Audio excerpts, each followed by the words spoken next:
Good morning, everyone. Welcome back right here on the C Morning Show. If you just tune in and join us, good morning to you and happy Monday. Happy Monday, everyone. Hi, Tamara. I'm so sorry. Rasha, you were telling me about something just before our break. What happened? So actually my best friend's dog died before he was choking. Oh my gosh, what happened? So he was choking? Yeah, he was choking. He was eating at his toys. Oh my God. Nobody supervised him, so he was just there playing with his toys, and then he ate the toys, and he was choking. But come to think of it, I have pets too at home. Like I have two cats, and come to think of it, I also wouldn't know what to do if like my pets eat something and then they choke, right? It's like today you're working, you're going to work throughout the day, you don't know what's going to happen, especially if they play outside.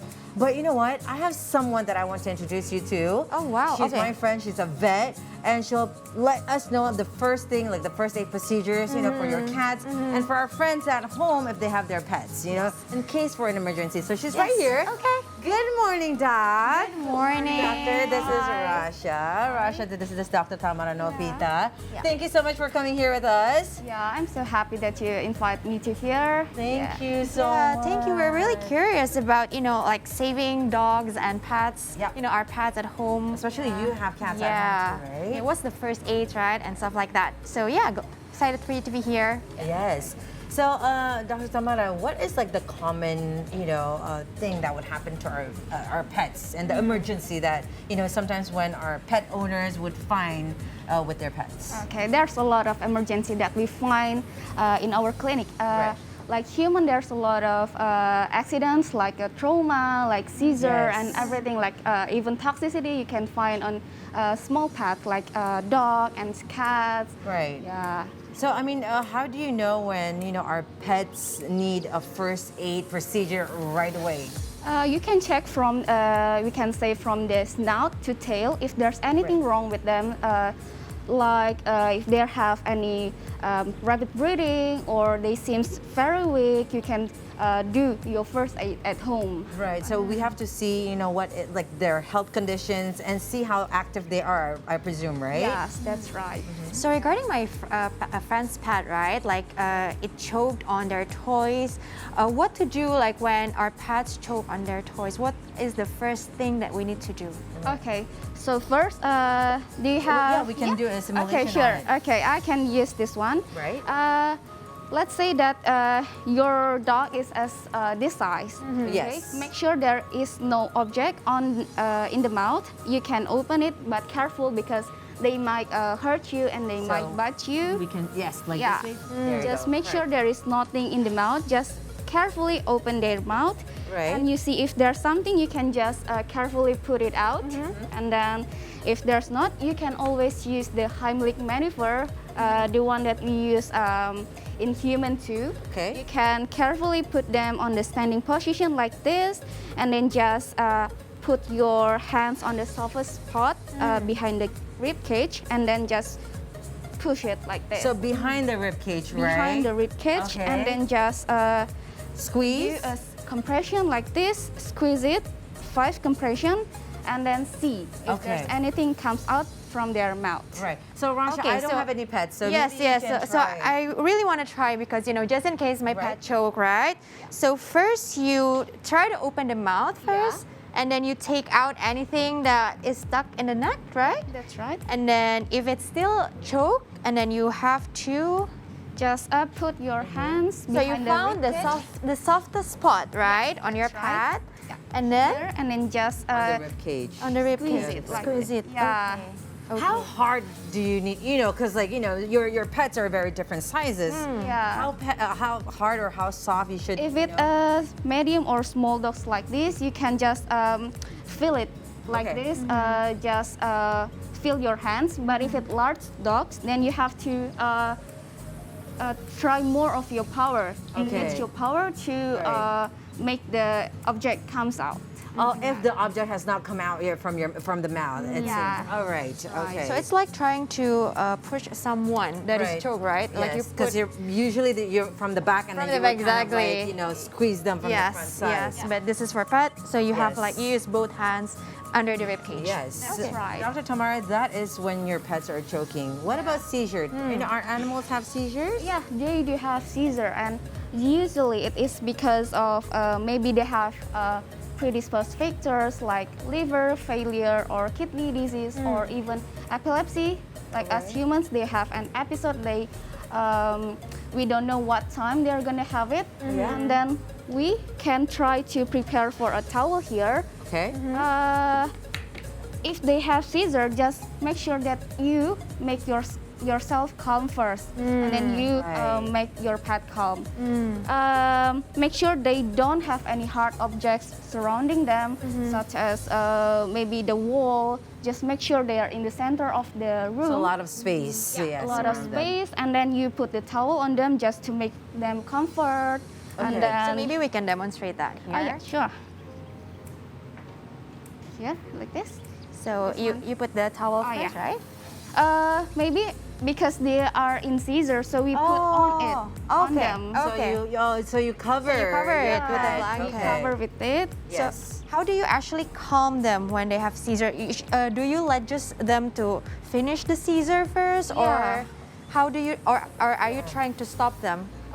We just try to reassure them with our voice and our touch behind the head. Because if we touch in front of their head, maybe they might harm you, bite you like that. Right, because sometimes pets we don't know, like how the seizure it really is.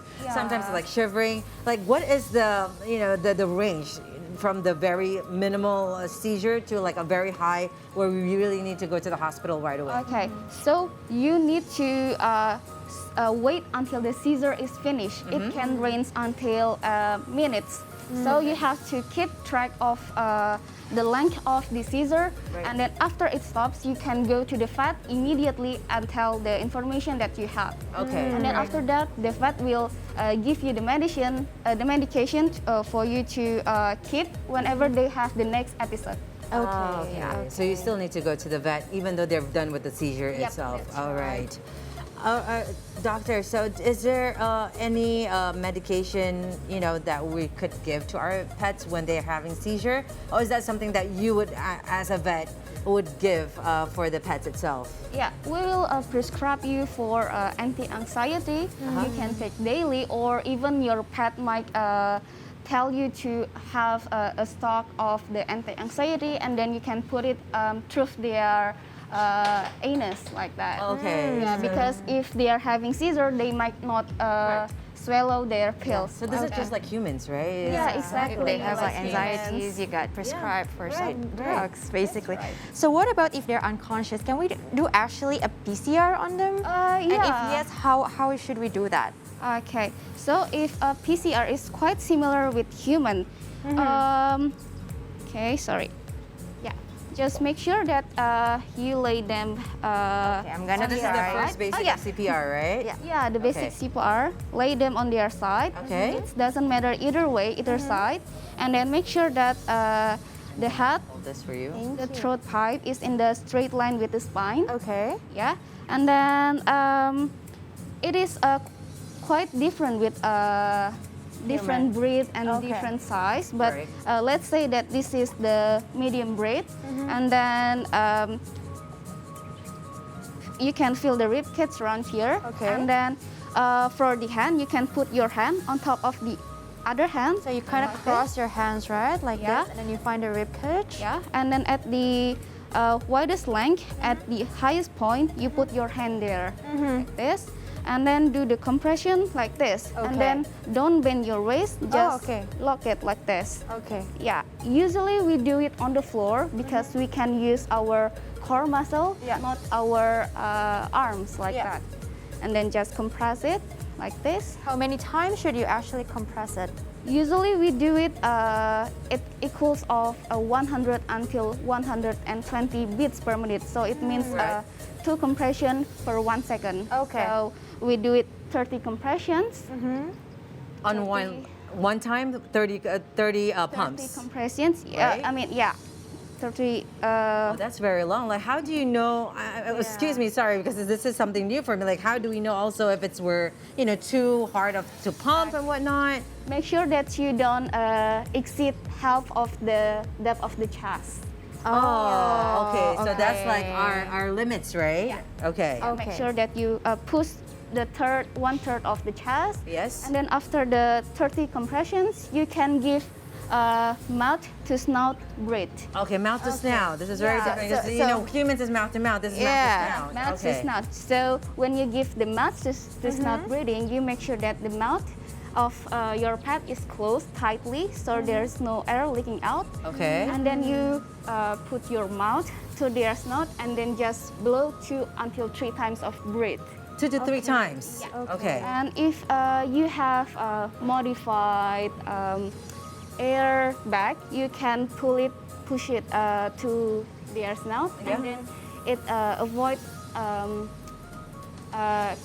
it doesn't make your mouth contact directly to their snout. So it Because is you're just breathing, modified. right? Yeah. Yes. Okay, so you have this tool, right, that you can use. Okay. No, yeah, go ahead. Go ahead. Is there any difference doing CPR for the bigger breed and the smaller breed? Yeah, for the smaller breed, usually we use only just one hand. Like that, because we afraid that we Because cats are very small. we afraid that And we you have have these, like, used big too dogs, much right? Power. Yeah. Yeah. So let's say because Rasha has a cat, she's a cat person. How would you do the CPR? So it is similar like that, but only with one hand. Okay. Okay. Yeah, Right. just squeeze Okay. it Okay. here. Oh, this is good Extra info. compressions. Thank you. Yeah. Of course. Yeah. And then you would do the snout also with the cat? Yeah. Oh, mouth to snout? That's his now. Okay, with the same what you had done before. You hold their mouth and whatnot, and then Rasha would breathe on the That's snout. right. That's right. All right. Okay. So this is really important, guys. Especially if you have your Yeah. furry animals, your furry best friends at home. Now I have 2 kids. Now I have 3, a baby, but I have 2 boys. And usually when they go around, they will hurt itself and get wounded. Now for our furry animals, what would you do? How would I treat, or our friends would treat, if they have an open wound? Okay. So for the open wound, make sure that you wash the wound immediately. It is better if you use running tap water, Okay, just to okay. remove any debris, any bacteria. You can do it at least for 5 minutes. And then after that, you can see if it's bleeding or not. If it's bleeding, you can apply a dressing. You can make it yourself with a towel. Yeah. And then you press it. To stop the bleeding, Yeah, yes. just to stop the bleeding and see if there's still bleeding. You can press it, and then you can bring them to the vet immediately. Okay. If it's right. already stopped bleeding, then maybe you can try to clean the area with the antiseptic solution. Maybe you have a betadine at home, iodine Right. confident, like that. So we can use that before we go to the vet, just for as a Yeah. first precautions. Yeah, Yes. that's right. And then don't forget to use the neck collar. Yeah, because they tend to leak. They are wound. So that's what the neck collar is used for. I thought it's just because they have like a broken neck or something. I guess not for our furry animals. Right. Okay. So what about like if our pets suffer burns? What are the precautions that we need to do before we take them to the pets? Yeah. So for the burn wound, we need a cool water. Yeah, cool water. Just wash them like before. Yeah. Maybe at least for 5 minutes too, and then just try to wrap it with Yep. the damp towels, just to have like a cooling effect. Yeah.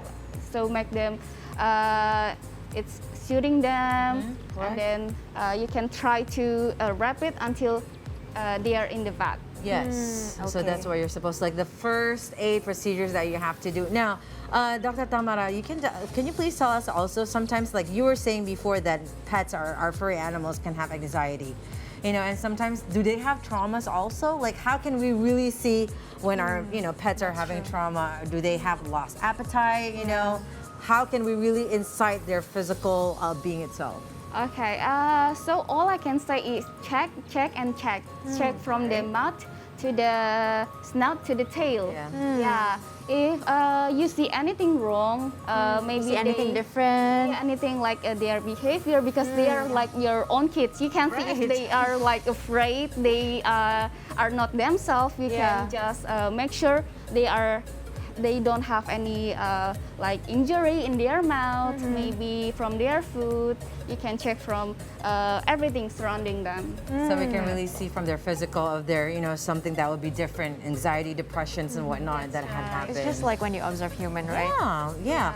So just wondering, like we discussed a lot of issues with our pets. What are the tools that we need for our first aid at home? Okay, yeah. I'll bring it Let's for flip you it over. here. Yes. The first aid kit that it's quite similar with human because all the accidents almost happens in humans too, in animals too. Well, it seems the inside is pretty the same. It's similar Yeah, to so us. it's like this. Okay. Yeah, so we have the cleaning solution here. In case your pets have the burn wound or any wound like this, you Right. can use the sterile one or the antiseptic one like this. Okay. So is this only for animals? Sorry, Dr. Tamara. No, Or- actually this is human medicine. Oh, okay, that so we it's the use same. in pets too. Okay, all right. Yeah, never use alcohol for the any open wound. Yeah. because And it burns, might yes. worsen. Yeah, and so here we have this for dressing. Yeah, to apply So you have the bandage. tape, Yeah, right? for the tape, and then this is activated charcoal in case they have diarrhea. Then this so is it's like a drug. That's what I drink. Me and your cat, in case you need it to, then you maybe can take it. right? You Yeah. have your thermometer also there. My babies use that now, I guess. Yeah. Brush it. And what does it? Ah, I guess it's for the eyes, is it? it's betadine. Oh, it's it's betadine. betadine. Oh, okay. Yes. Yeah. And then this is thermometer. Right. Usually we use it directly through their anus, like Okay. that. Yeah, because it is more accurate there. And No, then don't mistaken this for your baby. Exactly. Please don't. yeah, please have the one special for your Yeah. pet. We will label it. Don't worry, doctor. And that is? This is the stop bleeding powder in Okay. case they have a small accident when you cut their nails. Oh. Yeah. And So can we then get this in any pharmacies or? yeah, sure. Okay. It is very common in the pharmacy. And this is the antihistamine. And this is for when they have allergy. Maybe they get stung by a bee. Or maybe they drink something that they may have a skin allergy like Yeah. that. So are these like bought in package, or you actually have to build it yourself? By one by one. Usually, in the clinic we have over the first aid Oh, kit. But okay, you that's can great. usually make your own Yeah. DIY package. Like Okay. All right. That's so- good to know. That's good yes. to know. So then right there you have everything that you needed. You have your cuttings and scissors and whatnot. Yeah. So everything has to be ready, especially for all our friends at home. You have your furry animals, your furry buddies, your furry family. This is what you need to have. Always stand by because we never know what happened. Yeah. What any emergency procedure that our pet's gonna have. Yes. This is the first thing that you need to do. But after that, you have to take it to the vet Yeah. as soon as possible. Yes, thank you Yes. so much, Dr. Tamara, for coming and explain all of this to us. I hope that now me and all the viewers right now at home Yes. and Are you watching feeling more us. calm now? I am feeling more Right? calm. She's more confident I know now. what I need to do when Exactly. my pets are choking or like they get sunburned. Because So our yeah. pets are our family, so we want them to always be safe. Yes, exactly. Thank you, Dr. Tamara. Thank you, Dr. Tamara. All right, guys.